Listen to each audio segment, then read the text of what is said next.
Alright, my name is Christian Cerna, and we're going to be talking about story today.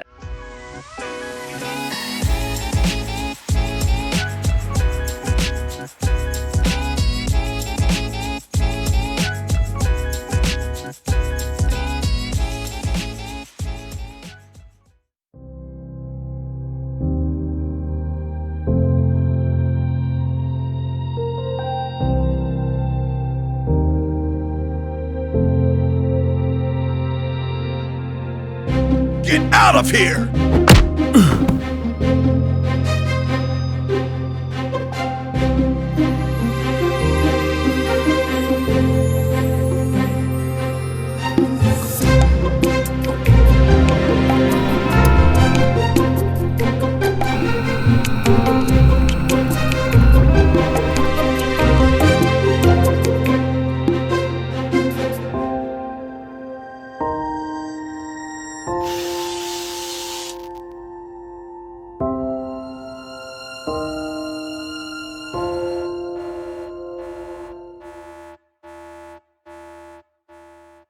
So this is part 2 of kind of the last video I did. I'll link that in the description below. But it was 3 tips on filmmaking. So this one I want to cover is storytelling. I'm going to take you back to elementary school here. So let's draw up. What does a story look like? Well, if you remember from school, it looks like a little pyramid. And what you have is a couple things here. So you have exposition, your rising actions, the climax, your falling actions, and your resolution. And what that looks like on paper is something like this. Now, draw a pen. Okay, so when it comes to exposition, that is where you're going to introduce characters, kind of the storyline, what's going on, maybe introduce the problem. And if you notice in the little short I just did, I did it where I visually did it on the screen. It said mission 1. And that's how I like doing Exposition. I don't like doing a narrative. Narrative is just not my thing. So showing somebody with some kind of digital effect, maybe a graphic, or just no dialogue, but the story starting to go, that is your exposition. Rising action. Okay, that's the next part. So that is your events leading up to your climax, which is supposed to be, the most suspenseful. It's the big fight. It's where the hero takes on the antagonist, or something along the line. They're solving the problem. So you want your rising actions to mean something. One of the biggest things I hate in any show or movie is when your rising actions are, it's not really a rising action. It's just kind of eating up time. In my own thoughts, I think that leads to a weak rising action story. So you want your rising actions to be meaningful either to the character, to the story, or move the story onward to the next chapter. The climax of the story. This is your, what we're used to right now is superheroes. Superheroes are the big thing right now. And it's always a big action fight. Most of the time it's a big CG fight, but it's some kind of big action, solving the issue, the hero wins, or he loses sometimes. But that can be all part of the climax of the story, and that is where you want your audience to be finally, we've made it here, we're in it, we've sat in the theater this long, or we sat here watching this YouTube video for that long. That is what they're there for, make it worth their while. Falling action, now this is after the climax, and this can be, they're kind of just taking it easy now. You're seeing what has happened after they've solved the big issue or they've beat the big bad guy.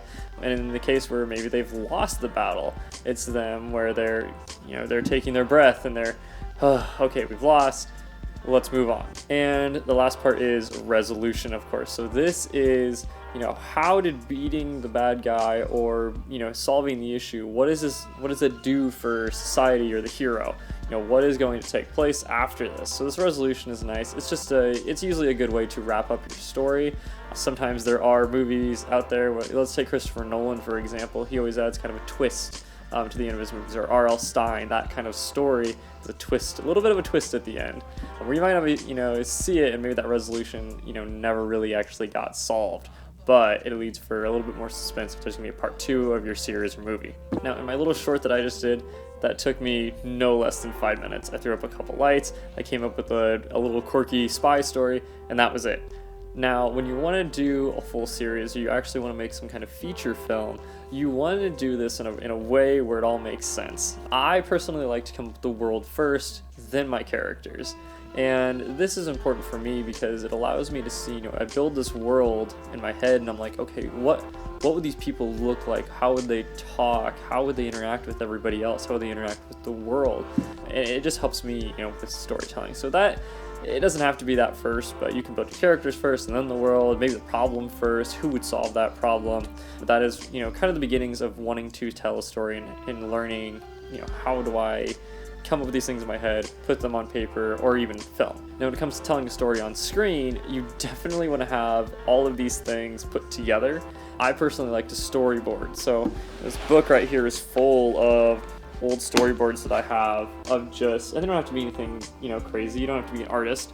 Just put it where you know what is going to happen in the next scene, so you know, okay, the scene needs to look like this, the lights need to look like this, how do I move them on to the next part? And another huge important part of any storytelling is just knowing what you're trying to tell. What story are you trying to tell? I kind of mentioned earlier with rising actions, don't have pointless dialogue, don't have a scene that doesn't push it, you know, to you to the end of the story.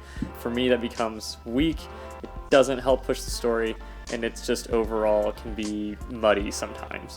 The last bit of advice I have for storytelling is have fun. The whole point of being creative, whether it's writing a story, doing film with a story, or you're making 3D models, whatever it is, just have fun. You don't have to, you know, work by the book every time. Break out, have fun, break the rules sometimes, because that is really what will push the whole industry or just creatives on YouTube. It's so much fun being creative and being able to tell stories.